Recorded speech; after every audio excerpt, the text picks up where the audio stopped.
श्री योग वासिष्ठ महारामायण वैराग्य प्रकरण 30वां सर्ग प्रयोजन कथन प्रकरण।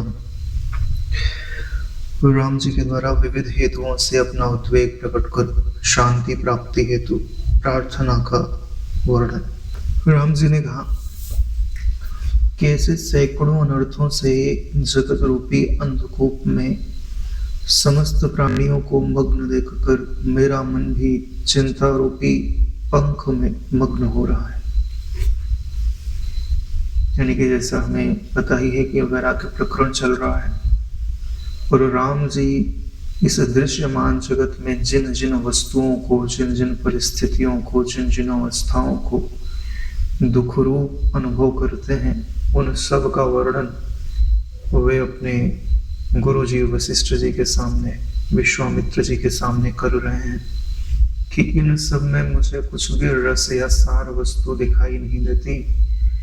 और कहना यह है कि जो जगत है वो सैकड़ों अनर्थों से व्याप्त है, एक अंधे कुएं के जैसा है। जैसे कोई अंधे कुएं में गिर जाए तो कुएं से तो कोई निकल नहीं सकता जब तक कोई निकाले नहीं, क्योंकि पूरा गोलाई में बना हुआ होता है, चढ़ने का कोई प्रश्न ही नहीं होता। हाँ, ऊपर से रस्सी वगैरह लटकी हो तो कोई भले ही निकल जाए। हमारी तरफ तो कुएं बहुत गहरे होते हैं, उसमें पानी बहुत नीचे होता है। हालांकि अभी तो कुआं देखने को भी नहीं मिलता है, नलकूप हो गए। पहले हम पानी को जा करके निकालते थे, अब पानी चल के हमारे पास आता है। तो वैसी सुविधा तो आत्मज्ञान में भी हो गई है नारायण। पहले तो आत्मविद्या प्राप्त करने के लिए जंगल में जाना पड़ता था, उधर फिर ब्रह्मज्ञानी महापुरुष ढूंढने पड़ते थे। आज तो नारायण ब्रह्मज्ञानी महापुरुष तुम्हारे घर चले आते हैं। बात सिर्फ इतनी है कि लालसा नहीं रही। पहले के लोगों में सच्चाई थी तो लालसा भी होती थी। अब आत्मज्ञान सुलभ है तो प्राप्ति की इच्छा कठिन है। तो यह संसार रूपी जो अनर्थों से पूर्ण अंधकूप है, यानी कि ऐसा अंधकूप है जिसमें अंधेरा तो है ही है, लेकिन उसमें ऐसे सर्प आदि भी गिरे हुए हैं कि जिनके काटने का भय सदा बना रहता है। उस जल में मगरमच्छ भी हो तो अनर्थ है ना। ज्यादा समय तक आप बच नहीं सकते, इधर से उधर दौड़ो, उधर से उधर दौड़ो, कब तक थक जाओगे, फिर तुमको खा ही लिया जाएगा। तो राम जी कह रहे हैं कि ऐसे लोगों को देखकर कि वो संसार में कैसे परेशान हो रहे हैं, तो उनको देखकर मेरा भी मन परेशानी का अनुभव कर रहा है।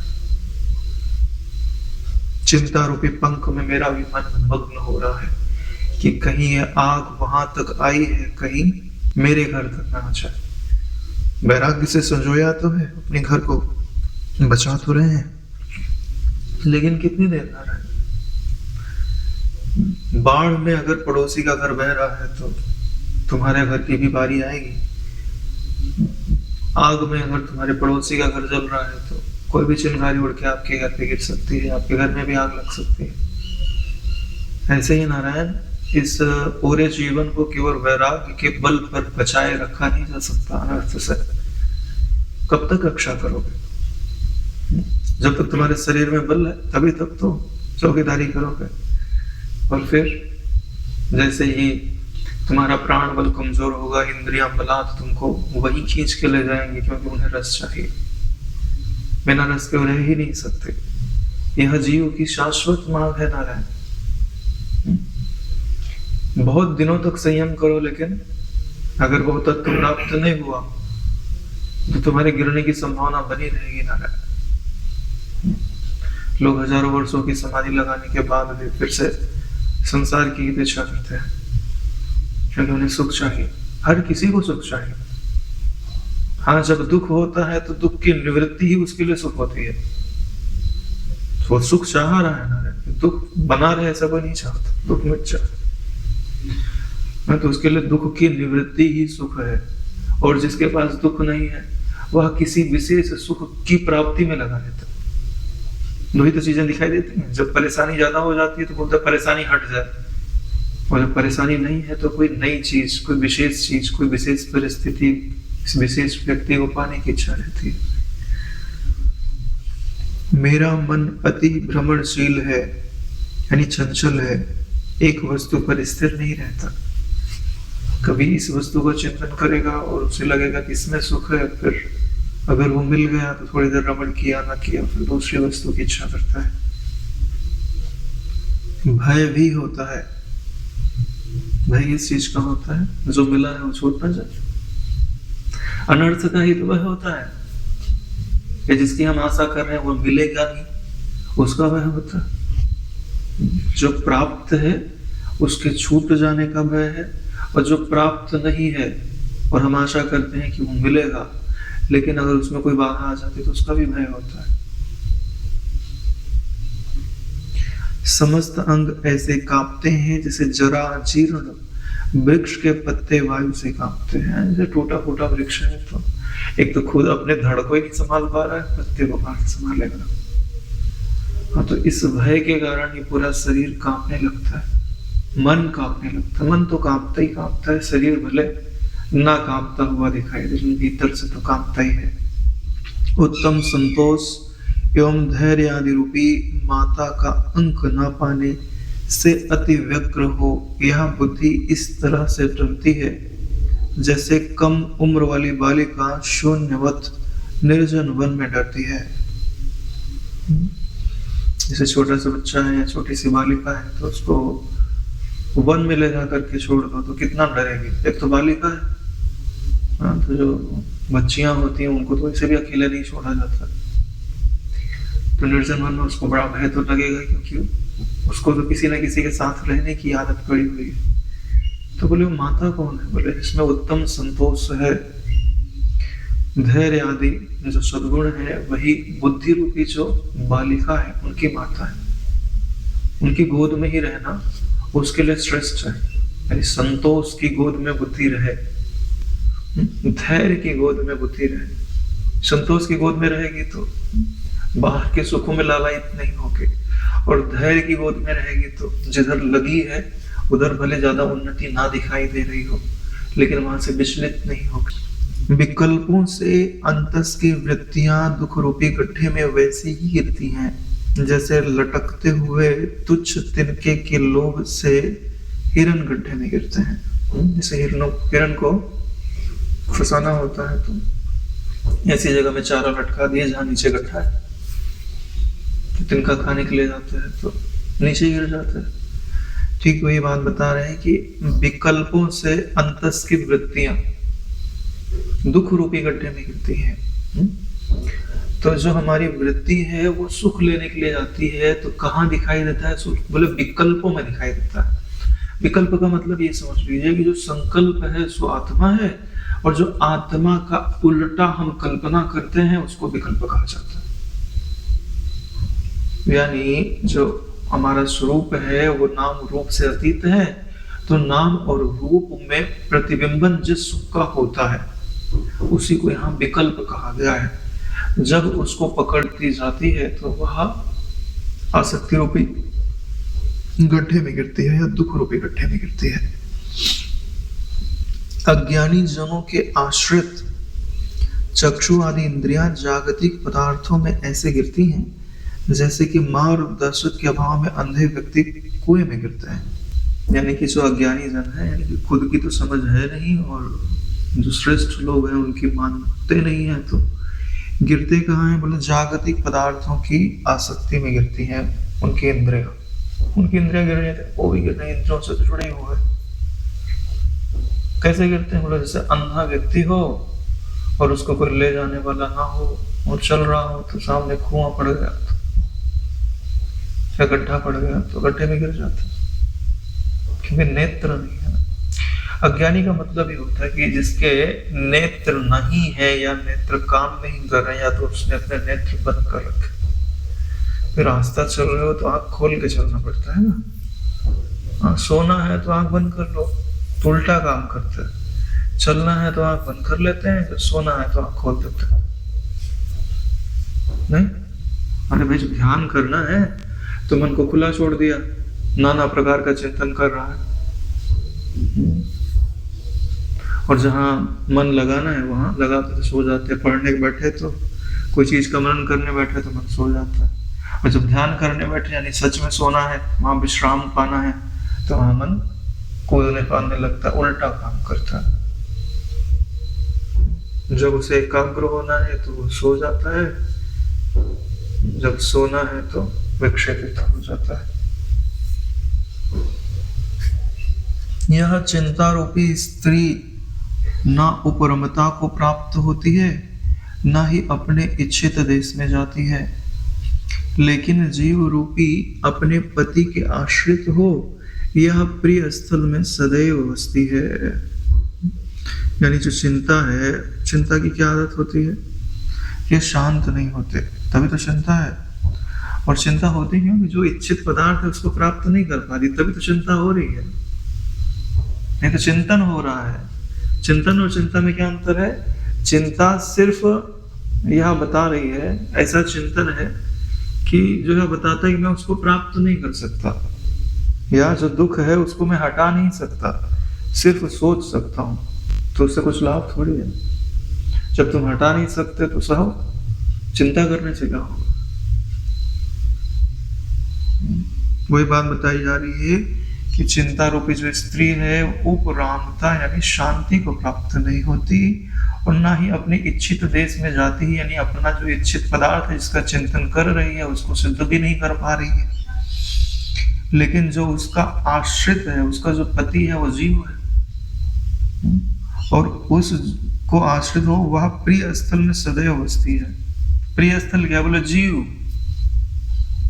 जीव रूपी प्रिय स्थल में वो सदैव बसती है, और जहां रहती है उसी को जलाती है। जैसे अग्नि जिस पात्र में रखी जाएगी उसी को गर्म करेगी। लकड़ी का रहेगा, दूसरा कुछ रहेगा तो जला डालेगी, धातु का रहेगा तो कम से कम गर्म तो करेगी। ठीक वैसे ही चिंता है। चिंता चिता समान, चिता के समान होती है। चिता जैसे मुर्दे को जलाती है, वैसे चिंता जीवित व्यक्ति को जलाती है। धैर्य सभी पदार्थों को शिथिल करके कभी ज्ञान होने पर पदार्थों का त्याग करती है और कभी फिर से धारण करती है।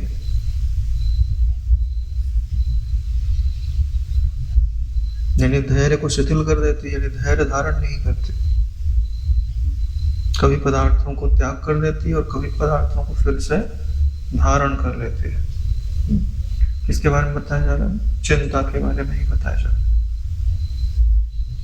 चिंता में व्यक्ति में धैर्य नहीं होता, कभी पदार्थ का चिंतन करने लग जाएगा और कभी पदार्थ का चिंतन छोड़ देगा। इस तरह यह पौष मास की लता की भांति जीर्ण हो गई है। जैसे पौष मास की लता जीर्ण शीर्ण हो जाती है, वैसे जब चिंता को बुद्धि धारण कर लेगी या वृत्ति धारण कर लेगी तो भी जीर्ण शीर्ण हो जाएगी। स्वार्थ एवं परमार्थ को अपने हाथ से नष्ट करने के बाद मेरे चित्त की यह दशा है कि जगत की स्थिति अर्ध रूप से आत्मा को ग्रहण कर अर्ध रूप से त्याग कर अवस्थित है, यानी बीच में स्थित है। यानी ना मैं संसार में हूं और ना मैं परमात्मा में हूं। राम जी अपनी स्थिति बता रहे हैं, स्वार्थ का भी त्याग कर दिया और परमार्थ की प्राप्ति नहीं हुई है।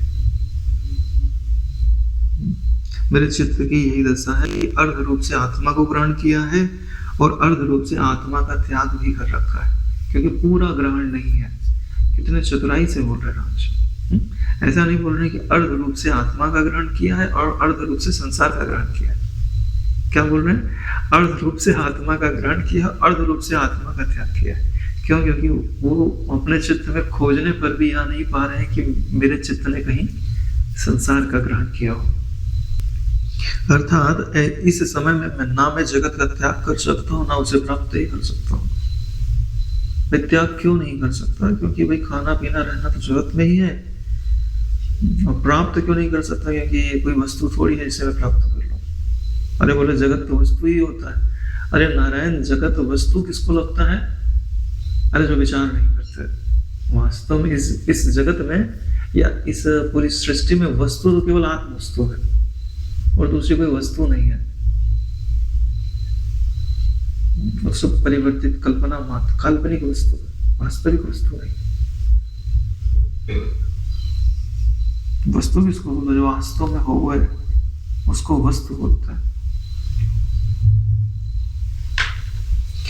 आत्म तत्व के आश्रय से शून्य मेरी बुद्धि इस क्षण ऐसे संशय से ग्रसित हो गई है जैसे शाखा विहीन वृक्ष के ठूंठ में संदेह हो जाता है यह ठूंठ है कि चोर है।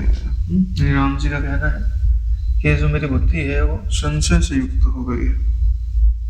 क्यों? क्योंकि आत्म तत्व का आश्रय यह ग्रहण नहीं कर पा रही, संशय से ग्रस्त हो गई। इसका मतलब है कि जो वस्तु जैसी है वैसी दिखाई नहीं दे रही, ठीक वैसे ही जैसे शाखा से विहीन जो ठूठा होता है, दृढ़ होता है, रात्रि आदि में देखो तो टेढ़ा मेढ़ा भी हो सकता है, तो कभी चोर दिखाई दे सकता है, कभी साधु दिखाई दे सकता है, जैसी कल्पना जिसकी हो। ऐसे ही बुद्धि भी यह निश्चय नहीं कर पाती कि यह आत्म तत्व है कि नहीं है, नहीं निश्चय कर पा रहे कि जिस आनंद को मैं ढूंढ रहा हूं ये वही है कि नहीं है। जैसे देवगण अपने विमान का त्याग नहीं करते, वैसे ही कृत्रिम भोग वेशधारी भुवनों में घूमने वाला यह चपल चित्त भ्रम का त्याग नहीं करता। देवता हैं तो अपने विमान पे ही आरूढ़ रहते हैं, क्योंकि विमान के कारण ही उनमें गति होती है। ठीक वैसे ही यह जो जीव है वो चित्त रूपी विमान का त्याग नहीं कर पा रहा। और चित्त क्या करता है, कभी शांत नहीं रहता, कभी इस देश में कभी उस देश में उसको भ्रमित ही करते रहता है। हे साधो, परोपकार में सत्य रूप देहादि की उपाधि से रहित ब्रह्म शून्य वह कौन सी दशा का पद है जिसके मिलने से शोक नहीं होता। क्या बात है। अपनी जिज्ञासा व्यक्त करें कि वो कौन सा पद है जो परोपकार में सत्य रूप है, यानी दूसरे का उपकार करने में सत्य रूप है, सच में दूसरे का परोपकार करता है, देहादि की उपाधि से रहित है और ब्रह्म से शून्य है। चलो आप लोग बताओ, देहादि की उपाधि से रहित कौन है? जो उपाधि का प्रकाशक है वो तो उपाधि से रहित ही होगा। जो अहंकार का प्रकाशक है वो सदैव देहादि की उपाधि से रहित होता है। और राम जी का कहना है कि उसके मिलने से फिर शोक नहीं होता। सुजन एवं जनकादि सभी दृष्ट एवं अदृष्ट फल में रहते हैं। ये सभी सांसारिक व्यवहारों में मग्न है, तो फिर उन उत्तमता को कैसे पाया जा सकता है? यानी कि जितने भी व्यक्ति दिखाई देते हैं वो सब सांसारिक व्यवहारों में ही मग्न है। मग्न का मतलब होता है उसी में ही प्रसन्नता अपनी मान रहा है। तो फिर उत्तमता को कैसे पाया जा सकता है? और उत्तमता क्या है कि देहादि से रहित जो आत्म तत्व है, जो शोक रहित है, जो सच में परोपकार करने वाला है, वही उत्तमता है। हे बहुमानद, यानी बहुत प्रकार के मानद देने वाले, इस जगत कौन सी युक्ति है जिससे जगत रूपी पंख, पुण्य पाप रूप पंख का अथवा शोक मोह रूप पंख का बहुधा देह से सामीप्य होने से भी मानव उनसे संलिप्त नहीं होता। स्वागत है। यानी कौन सी युक्ति है कि मैं कीचड़ में जाऊं और कीचड़ ना लगे। और बोलते इस कीचड़ का नाम क्या है? बोले जगत रूपी कीचड़, पाप पुण्य रूपी कीचड़, शोक मोह रूपी कीचड़। मैं जाऊं तो सही, मगर मेरे पांव में वो कीचड़ ना लगे। ऐसी कौन सी युक्ति है? महान विचार संपन्न पाप रहित आप श्रेष्ठ महाशय, किस दृष्टि का आश्रय लेकर जीवन मुक्त हो जगत में विचरते हैं? ऐसे ही पूछा जाता है। यानी आपने कौन सी दृष्टि का आश्रय दिया और जीवन मुक्त हो गए और फिर इस जगत में विचरण करते हैं? पहले तो अपने कल्याण की बात पूछी जाती है, फिर साथ में यह भी पूछा जाता है कि आपने कैसे पाया।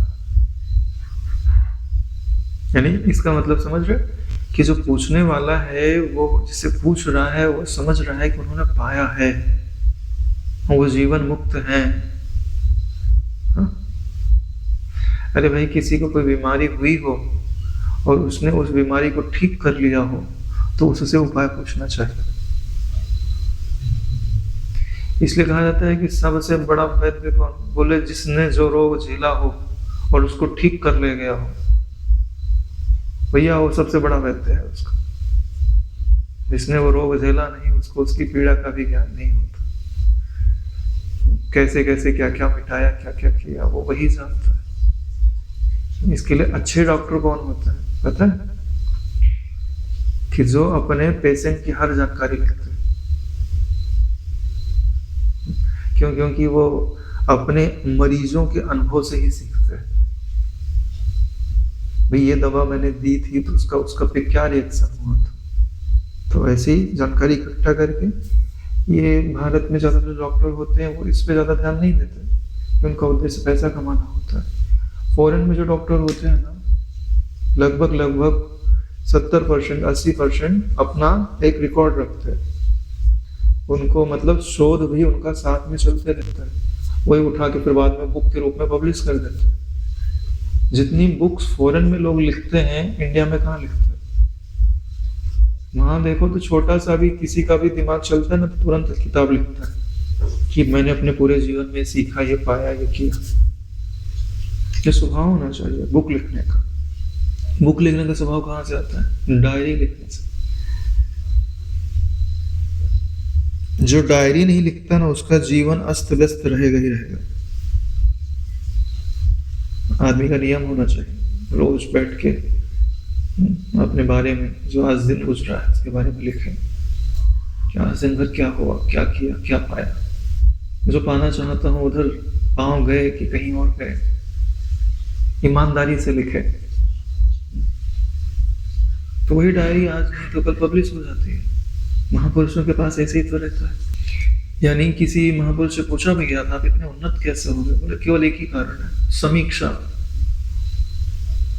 जो समीक्षा करता है वो उन्नत होता ही होता है, और जो समीक्षा नहीं करता उसको पता ही नहीं चलता, अरे मेरा जीवन बीत गया क्या। क्योंकि उसने कभी देखा ही नहीं कि दिन पर दिन गुजर रहे हैं, इन गुजरने के बीच में जो करना था वो भी हो रहा है कि नहीं हो रहा है। जैसे पढ़ाई करते हैं तो इतनी मोटी बुक पूरी साल भर में पूरी करनी है। भाई देखोगे भाई उतना ही दिन तो है, 365 दिन ही तो मिल रहा है। अगर आप उसमें ध्यान नहीं दोगे कि इतने दिन में सिलेबस खत्म हो जाना चाहिए, तो फिर नहीं खत्म होने वाला है। विषय रूपी भोगात्मक सर्प लोभ वशात भय देते हैं। यानी विषय रूपी जो सर्प है, भोगात्मक सर्प है, वो भय ही देते हैं, क्योंकि विषयों का स्वभाव ही यही। अगर आप उनसे सुख मानते हैं तो विषय वस्तु हुए ना, तो वस्तु सदा तो नहीं रहेगी, तो उनके बिछड़ने का भय तो होगा ही। और वो वस्तु ऐसे तो प्राप्त नहीं होती, उसका कुछ मूल्य देना पड़ता है। वो मूल्य आपके पास है कि नहीं है तो उसकी भी चिंता होती। अगर है भी तो कोई दूसरा चुरा ना ले जाए, और वो भी तो भय है। चोर का भय, राजा का भय। आजकल तो चोर और राजा छोड़ दो, अपने बंधु बांधवों का भी भय रहता है। कोई जुआरी हो जाए तो घर ही बर्बाद कर देगा। हाँ, तो भय से मुक्त तो कहाँ हुआ ना रहे।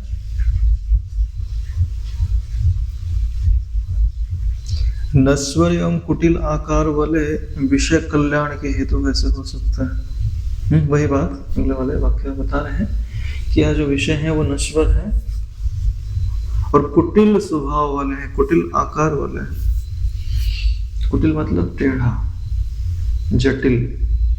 जटिल से कुटिल बनता है। कु शब्द जो आता है ना, वो दुख देने के लिए आता है, जिसमें सुंदरता नाम की चीज में सुंदरता का उल्टा कर दो तो उससे कु बन जाता है। सु का उल्टा कु। जैसे विष सामर्थ्य युक्त कुटिल चपल सर्प कल्याणप्रद कैसे हो सकता है? जैसे जिस सर्प में विष है और दुष्ट स्वभाव का है, तो आपका कल्याण नहीं कर सकता नारायण। जब भी उसका अंग दबेगा वो काटेगा ही काटेगा। जैसे मोह रूपी हाथी से मथित काम रूपी पंख सेवार से युक्त प्रज्ञा रूप सरोवर कैसे निर्मल रह सकता है। हाथी जिस सरोवर में चला जाए और सरोवर में कीचड़ हो, शैवाल हो, तो सबको मत करके पानी को एकदम ऐसा बना देगा कि पिया नहीं जा सकता, निर्मल नहीं रह सकता। ऐसे जिस चित्त में मोह रूपी हाथी है वो निर्मल नहीं रह सकता। मोह तो समझ रहे हैं ना, किसी विषय वस्तु की इतनी आसक्ति कि वह तुम्हारे विवेक नेत्रों को ढक दे, इसी को मोह कहते हैं।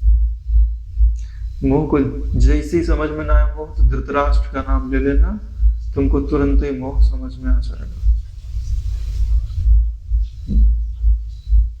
अन्यायेन धृतम राष्ट्रम सा धार्तराष्ट्र।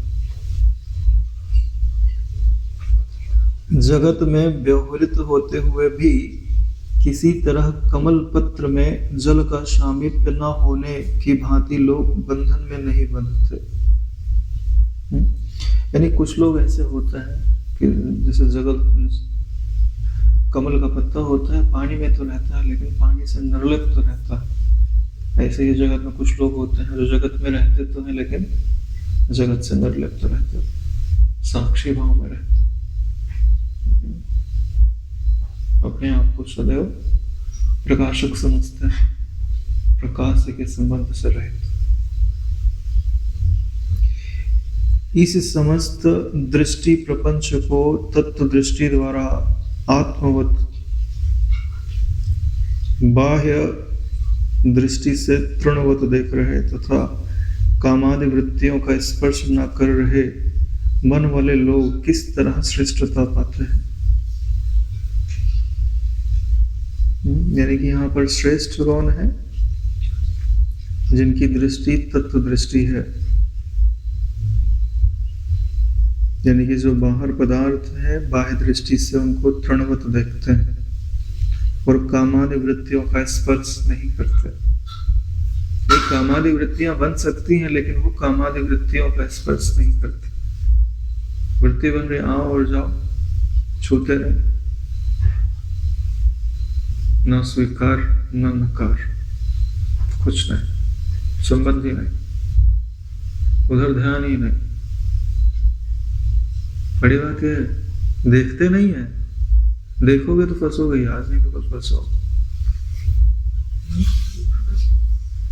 दृष्टि कहीं और फेर ली जाती है। एक तो उपेक्षा, दूसरा उधर दृष्टि नहीं, कहीं और दृष्टि। क्यों? क्योंकि तुम गिरे कैसे हो, पहले देखा है? आज तक तुमने जो भोग हुआ है, भोगों में गिरे हो तो कैसे गिरे हो? पहले देखा ही तो है, और देख तुम आज भी रहे हो। कितनी देर खड़े रह पाओगे? एक तो शराबी है और शराब का गिलास सामने रख दिया जाए और कोई रहे नहीं और बोले संयम तो करना, तो बड़ी भारी विपदा आ गई बेचारे पे।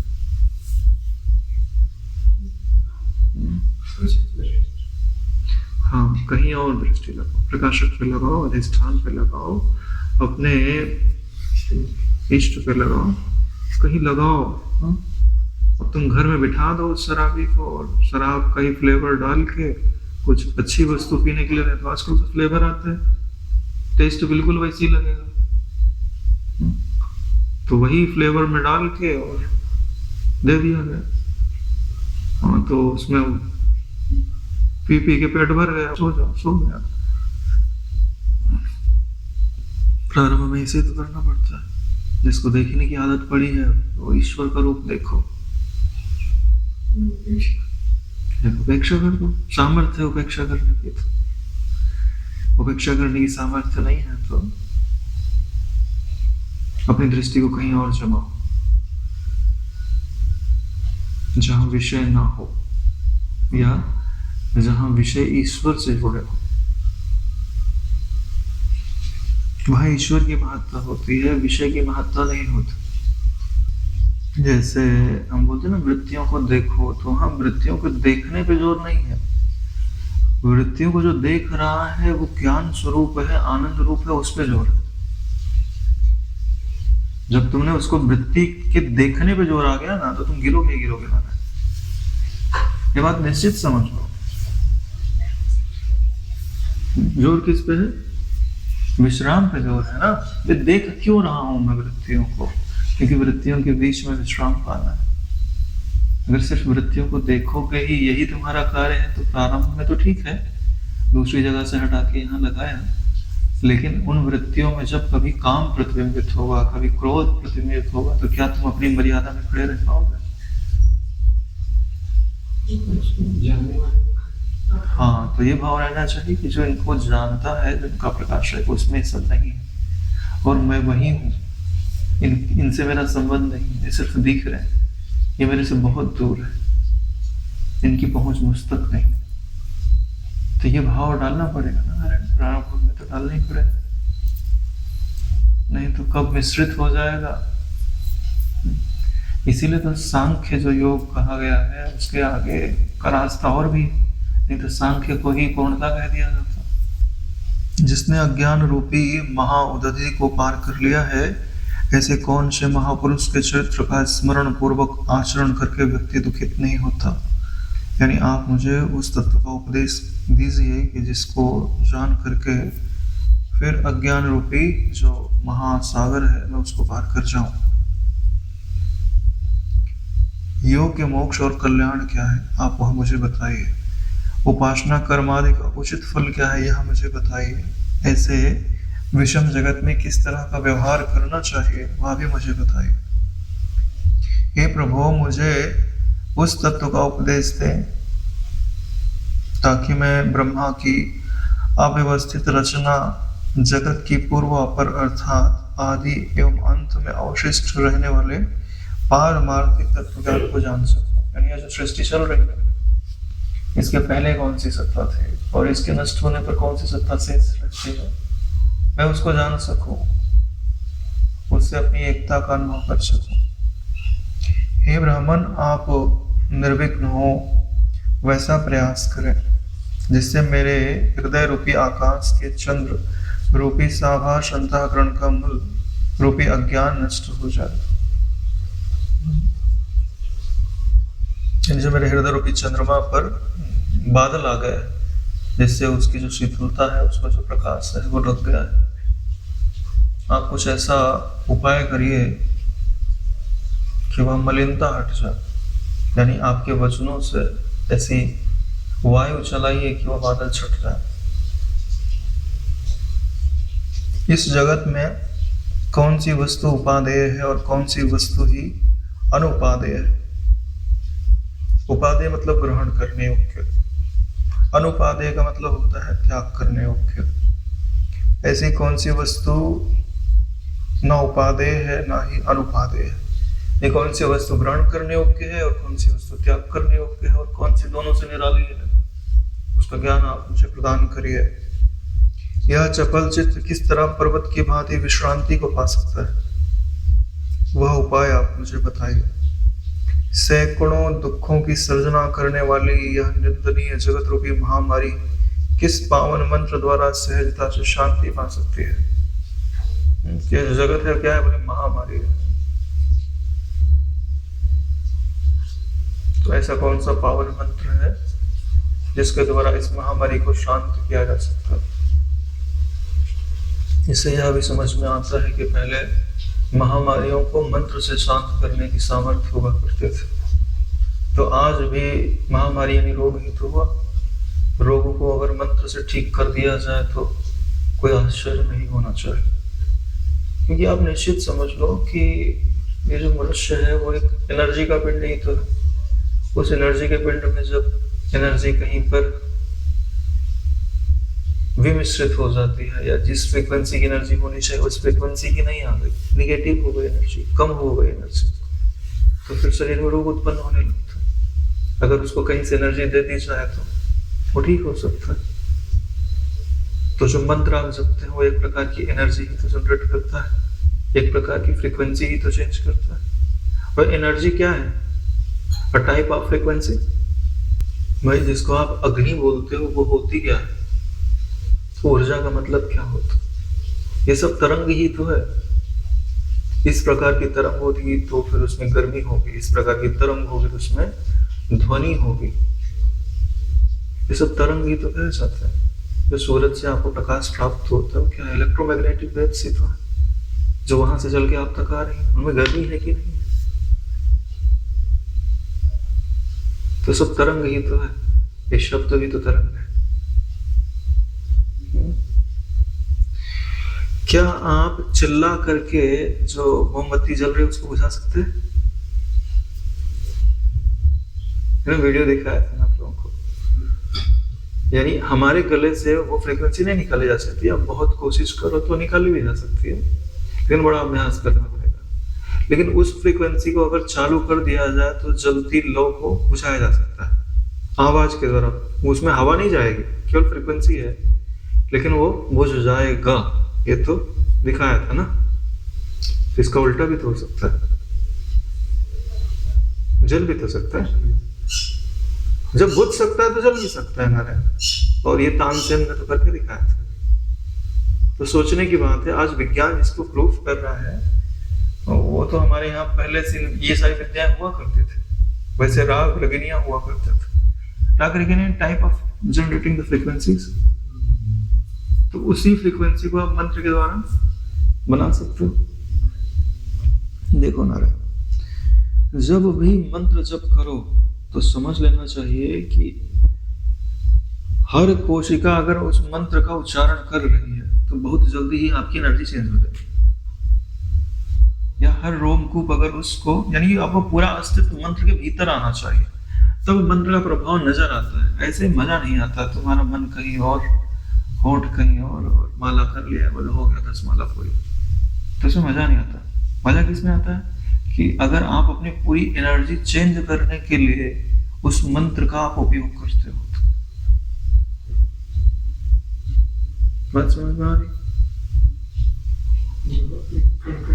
कण कण में यानी आपको सुनाई देना चाहिए कि आवाज यहाँ से आ रही, यहाँ से आ रही, यहाँ से आ रही। ऐसी भावना करनी पड़ती है, तद्रूप होना पड़ता है। फिर तो मन कहीं जा ही नहीं सकता, क्योंकि मन को काम मिल गया।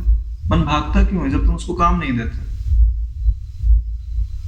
अभी तुम किसी काम में लगा दो मन को, वो बहुत जरूरी काम, देखो मन भागता है क्या? कहीं नहीं जाएगा, उसको पता है। जैसे पूर्ण चांद अति आनंद प्रदात्री शीतलता को पाता है, वैसे ही मैं आनंद रूपी वृक्ष की मंजरी रूपी देश परिच्छेद एवं काल परिच्छेद से रहित शीतलता को अपने हृदय में कैसे पाऊं। यानी जैसे आनंद से परिपूर्ण पूर्णमासी का चांद होता है, ठीक वैसे ही मैं कब देश काल की परिच्छेद की सीमा से रहित हो अपनी पूर्णता का आनंद प्राप्त करूंगा। आप तत्व एवं श्रेष्ठ जन हैं, अपने में पूर्णता को पाकर मैं पूर्ण हूं, इस लोक में पुनः शोक को प्राप्त न हो, ऐसा आप मुझे उपदेश प्रदान करें। हे महात्मन, जैसे वन में कुत्ते थोड़े बल से युक्त क्षुद्र जीवों की देह को पीड़ित करते हैं, वैसे ही अनेक संशय उत्कृष्ट आनंद में ब्रह्म पद में अति स्थिरता से शून्य व्यक्ति को सदैव पीड़ित करते हैं। जैसे वन में कुत्ते आदि होते हैं तो गिलहरी को पकड़ लिए, कभी खरगोश अगर फंस गया वहां तो फिर बेचारी की बुरी हालत हो जाएगी, मार डालता है, शेर को मार डालता है। एक बार दहाड़ तो दूर दूर तक दिखाई नहीं देता। तो ये जो दुनिया भर की विपत्तियां हैं वो किस कारण है? क्योंकि हम छोटे जीव हो गए थे, कुत्ते की तरह हम लोगों को परेशान कर रहे। छोटे क्या हो गए? क्योंकि आत्म तत्व में स्थिरता नहीं। आत्म तत्व में स्थिर हो जाता तो वन केसरी एक बार गरज देता, दूर दूर तक रास्ता साफ हो जाता। तो राम जी का कहना है, गुरुजनों आप वहां मुझे उपदेश दीजिए जिससे मैं आत्म तत्व में स्थिर हो सकूं। यानी अपनी जिज्ञासा व्यक्त करने का यह जो सर्ग है वो यही है। और जब भी हम गुरुजनों से प्रार्थना करते हैं आत्म तत्व की प्राप्ति के लिए, तो ऐसे ही करना चाहिए जैसे राम जी ने इस सर्ग में किया हुआ है। इति वैराग्य प्रकरण प्रयोजन 63 सर्ग 20वां सर्ग पूर्ण होता है। आज ही विश्राम लेता है। ओम कायेन वाचा मनसेन्द्रियर्वा करोमि यद्यत् सकलं परस्मै श्री सद्गुरुवे समर्पयामि। ओम सहनावतु सहनौ भुनक्तु सह वीर्यं करवावहै तेजस्विनावधीतमस्तु मा विद्विषावहै। ओम शांति शांति शांति। श्री सद्गुरुदेव भगवान की जय।